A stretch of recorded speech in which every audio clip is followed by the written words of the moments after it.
Welcome back to the Ask Professor Dan Show. This live television broadcast is a culmination of all the production skills our Broadcasting 203 classes learned this semester. Score update for you. The Knights of Gonzaga have 300 points, while Women's Club Lacrosse has 100, and Men's Club Rugby has the lead with 400 points. Now let's go meet our special guest with sophomore broadcasting major Olivia Roberts. Thanks, Julian. If you are a living, breathing basketball fan, then I'm sure you already know all of our guests' stats, career highlights. But how much do you know about the man behind the legend?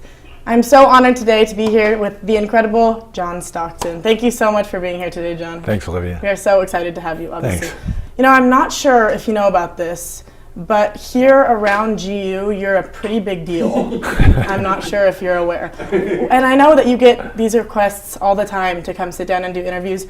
What made you say yes to us at GU TV? It was easily the presentation. You guys sent out a video invitation that was that really got my attention. Everybody was involved. People were passing the basketball around and made a big deal out of it, and it was nice to receive. So that's the why. We had that one line made by our technical director, was something like, "You've made blah blah blah assists. Why not one more for GU?" I think that was pretty selling. Another thing that might have sold you is our focus on your dedication to your family. You know, you have quite the all-star family, I'd say. You have, two daughters playing college basketball, a son who played college football, and then a son who played pro basketball. What is the secret behind Stockton athletic success?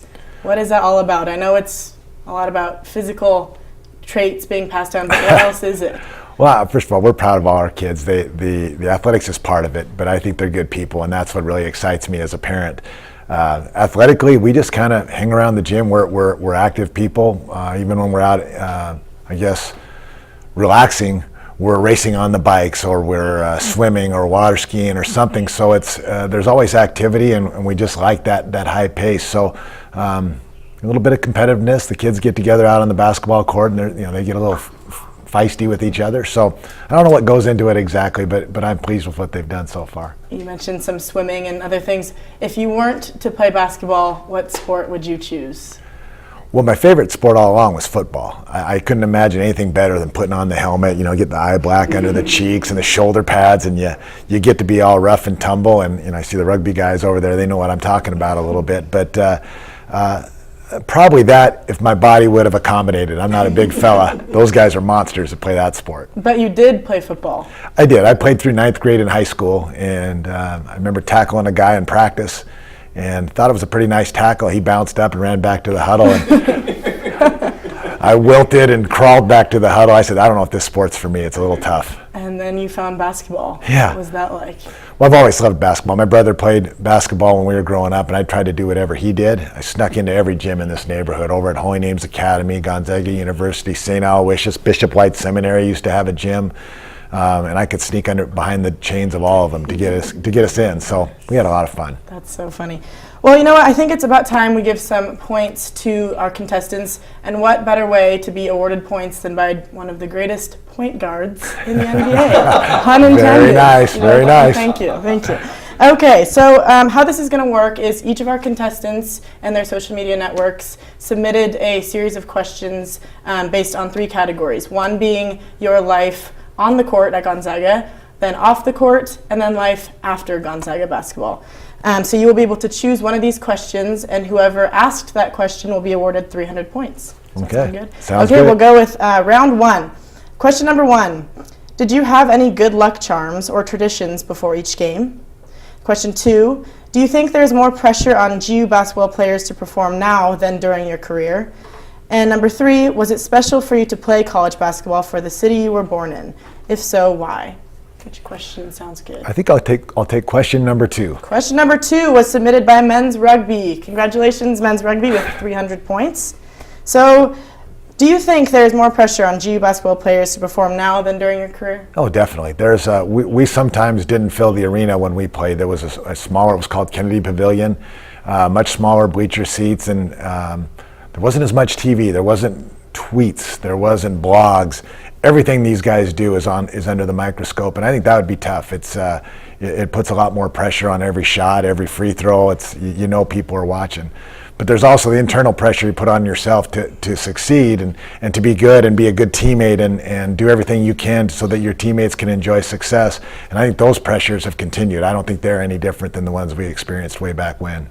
And was there pressure from, your family to come to Gonzaga and play basketball, or was it just, what was that all about? Really not at all. Gonzaga was in our history. My grandfather played here. My dad went to school here for a short time, and even though it was in the neighborhood, I grew up 3 blocks from campus here, if that, walked here all my life, and nobody really said, we want you to go to Gonzaga. And but once I said I wanted to go here, everybody jumped on board and was very excited. Anytime you get a chance to watch one of your kids play for a little while longer, it's nice. Exactly. Well, we fortunately were able to meet with you in a pre-production meeting, and you mentioned a funny story about meeting your wife. Can you tell us a little bit about that? Well, sure. The very first class, very first day of school here at Gonzaga, I went to a history class and met a beautiful young lady, sat right in the front row. I plunked down right next to her, and she was the prettiest girl in school. And it just so happened that girl was my future wife's twin sister. She was taken. She had already found a boyfriend at that point in time, so I had to settle on number 2. But it's worked out pretty well. She's a keeper. Does your wife laugh at that joke? She did. Think it's funny now? She thought it was funny the first 2-3 times. 100 times later, it's probably not so funny. Like, enough already. That's funny. Okay, let's go to round 2, where we will talk about your time at Gonzaga off the court. So these questions, number 1, what is your best memory of dorm life at GU? Question 2, do you think the Jesuit aspect of GU impacted your understanding of what it meant to be a Zag and represent your school on the court? And 3, what was your favorite class at GU?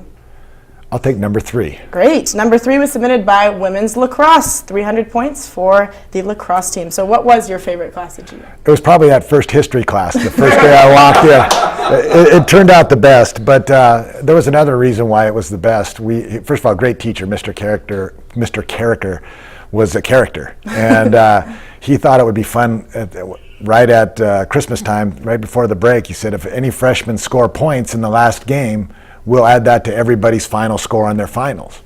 So normally I didn't score very much, but it was one game we played a NAIA school or something, and I played a lot and happened to score 18 points. So 18 points went on everybody in the class's final. I was the instant hero. They all loved me for a week. So that was my favorite class. Do you think you were treated any differently as a Gonzaga basketball player? Oh, I'm sure. I mean, athletes are treated differently. Sometimes it's good, sometimes it's bad. I remember, that was a plus example. I had another one where guys said, "Don't take that class, don't take that teacher. He hates athletes. You're going to get a bad grade." And that actually kind of turned out to be false too. But it was, you always get both ends of the spectrum. And what did you major in at Gonzaga? Business. Business major. Yep. And you are a businessman now as you're retired from playing basketball. A lot of people would be surprised to know you own a couple buildings on campus. Can you tell us a little bit about that? Yeah, well, business kind of follows you. It's tough unless you can't keep track of your checking account.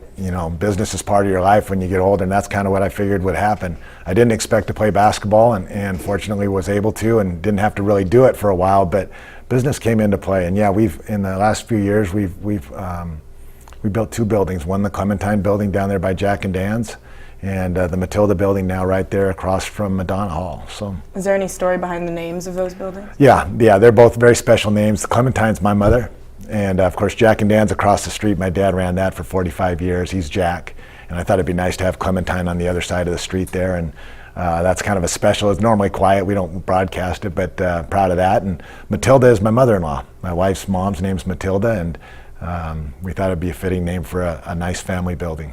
And what's the story with the warehouse, with the basketball? The warehouse is a warehouse. It's real creative naming there, by the way. It was a warehouse for 50 years or something, and somehow we acquired it, and over time decided to make it into an athletic facility. We raised the roof. It's a huge roof.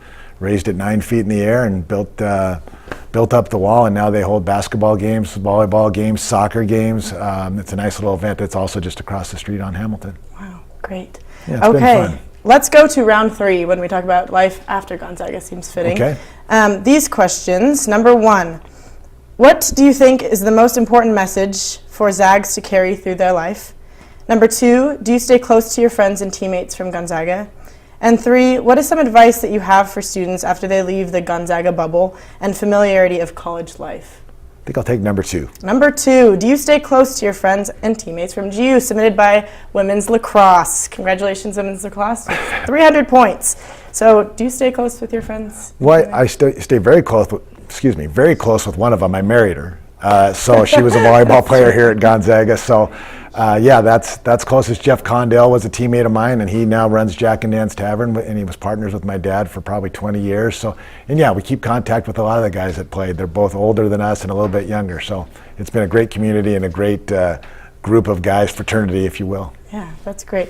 One other aspect I wanted to touch on, how important was the Jesuit mission to you in your time at Gonzaga and later on? Has that carried on at all? Yeah, you know, it was kind of blurry at the time. I went to St. Aloysius Grade School just up the street, Gonzaga Prep High School just up the street, and then Gonzaga. So the whole Jesuit training had been ingrained in me from the time I was first grade.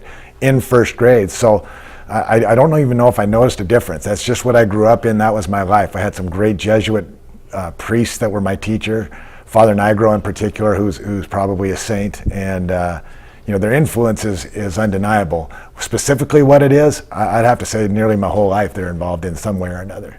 Great. Wow, that's awesome. Well, again, John, we're so lucky to have had you on our show today, and as a token of our appreciation, we wanted to give you our lanyard that dropped on the floor. Oh no. This right here is a pretty big deal. No one in our, it looks like a lanyard, but it's not just a lanyard. No one in our fundamentals production class has a GUTV lanyard. So this is quite a big deal to be receiving this. Thank you so much again, John. We really appreciate your time. I appreciate it. Thank you very much. Back to you, Julian. Thanks, Olivia. And what an honor it really is to have John Stockton as a guest on our show. The score update now stands. The Knights of Gonzaga have 300 points, and Women's Club Lacrosse is now tied with Men's Club Rugby at 700 points. But the time has finally come for our contestants to lock in their bets to see which question you want to ask Professor Dan. The thrilling finale is coming up next. You're watching the Ask Professor Dan show on GUTV.